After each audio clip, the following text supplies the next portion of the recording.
This problem is problem 14 and it comes from chapter 2, the problem and exercises section. It reads, a football quarterback runs 15.0 meters straight down the playing field in 2.50 seconds. He's then hit and pushed 3.00 meters straight backward in 1.75 seconds. He breaks the tackle and runs straight forward another 21.0 meters in 5.20 seconds. Calculate his average velocity, A, for each of the three intervals, and B, for the entire motion.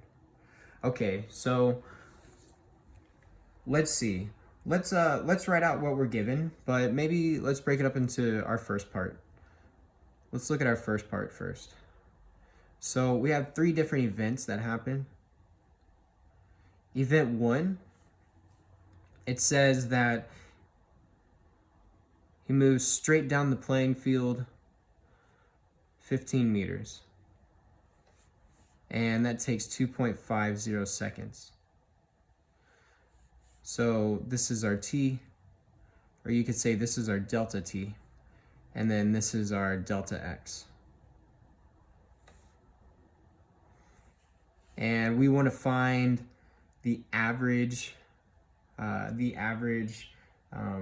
velocity. And remember the average velocity equation. We're going to be doing this for three different parts, so I'm going to just write it right here. The average velocity equation is going to be this here. Since we have a distance and a time, we want to use this average velocity equation. Since we have a distance and a time.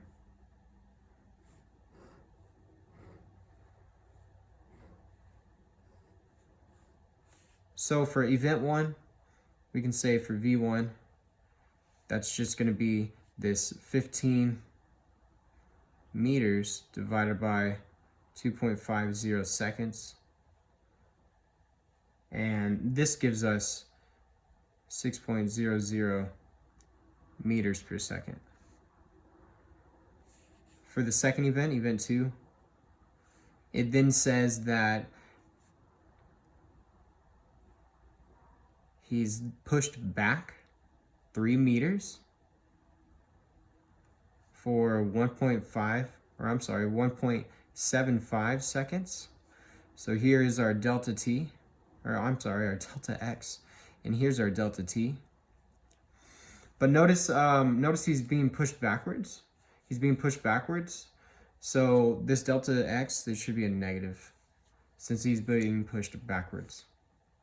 That's our frame of reference. He's being pushed backwards.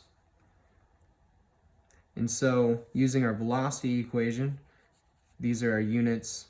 We'll see that his average velocity, and we should be writing these bars since there's direction tied to this. We can here say positive, and we'll have this one be negative, is equal to this negative 3.00 meters divided by 1.75 seconds.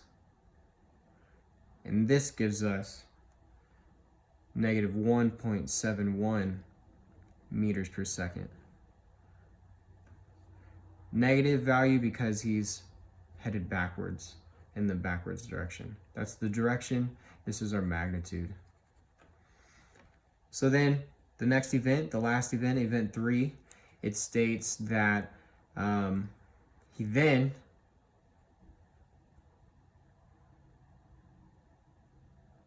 moves another 21 meters. Sorry, I had to read it again. Moves another 21 meters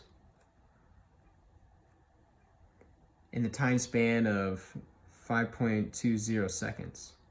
So once again, here's our delta t, and then here's our delta x. So from here, same equation. Positive to the right, he's moving to the right, so it's positive.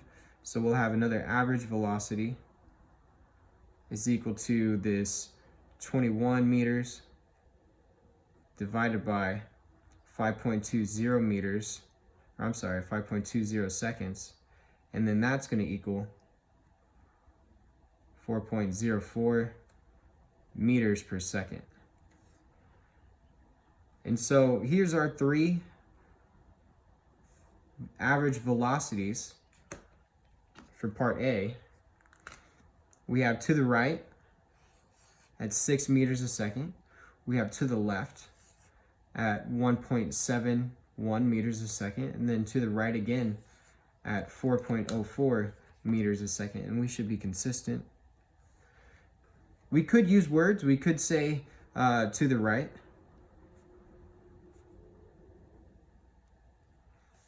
We could say to the left. And we could also say to the right. Given since the problem has some type of direction.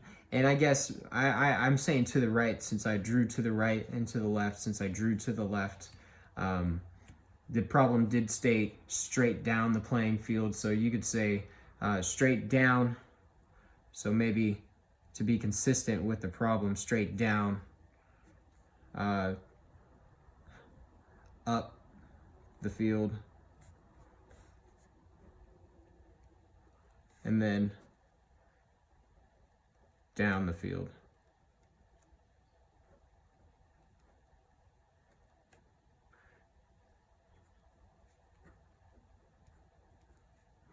So just to be consistent with the problem, we can keep it at that. And then we have this other part, part B, where in part B, if you remember, it says the average velocity for the entire motion. And so for the entire motion, we want to consider the entire displacement over the total time. So the entire displacement over the total time will give us this average velocity. We could just still use the average equation, which is, this delta x over delta t. But we need to consider all of the change. So in our cases, our delta x's, we have 3 of them. We have one of them being 15, another one, 15 meters, another one being -3 meters, and then the other one being 21 meters. And then whenever we're looking at our delta t's, we'll have our delta t's being 2.50 seconds, and then the 1.75 seconds, and then the last one being the 5.20 seconds. So we have to consider all these. We just want to add all these together. We're going to add all these together. So we'll get the velocity, the average velocity being this total displacement over the total elapsed time. So these should be the totals. We'll just write the whole word, total.